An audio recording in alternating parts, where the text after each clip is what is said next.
ውሃ ላይ የምትዋኝ ፕላኔት እንዳለች ታውቃላችሁ? ዛሬ ስለ አስገራሚዋና ቀለበታማዋ ስለ ሳተርን አብረን እናያለን።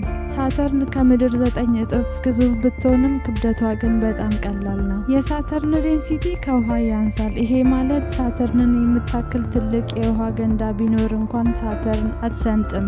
ልክ እንደ ኳስ ውሃ ላይ ትንሳፈፋለች። ይህንንም የናሳ ጥናት አረጋግጧል። የሳተርን ቀለበቶች ከሩቅ ደብዝዘው ቢታዩም የተሰሩት ግን በሚሊዮኖች ከሚቆጠሩ በረዶዎችና ድንጋዮች ነው። ሳተርን ላይ ያለው ንፋስ በፍጥነት በሰዓት 1800 ኪሎ ሜትር ይደርሳል። ይሄ ማለት ከምድር ፍጥነት በላይ ነው ማለት ነው። ይሄም ፍጥነት በምድር ካለው አውሎ ንፋስ 5 እጥፍ ይበልጣል። ሌላው ሳተርን አልማዝ የምታዘንበዋ ፕላኔት በመባልም ትታወቃለች። ሳተርን ላይ የሚዘንበው ዝናብ በምድር እንዳለው ውሃ ሳይሆን አልማዝ ነው። እናንተስ አልማዝ የምታዘንበዋ ፕላኔት ላይ መኖር ትፈልጋላችሁ? እንግዲህ እንደዚህ አይነት አስተማሪና አዝናኝ ቪዲዮዎች እንዲደርሷችሁ ፎሎ፣ ላይክ እና ኮሜንት ማድረጋችሁን አትርሱ። በሌላ ፕላኔት እንገናኛለን።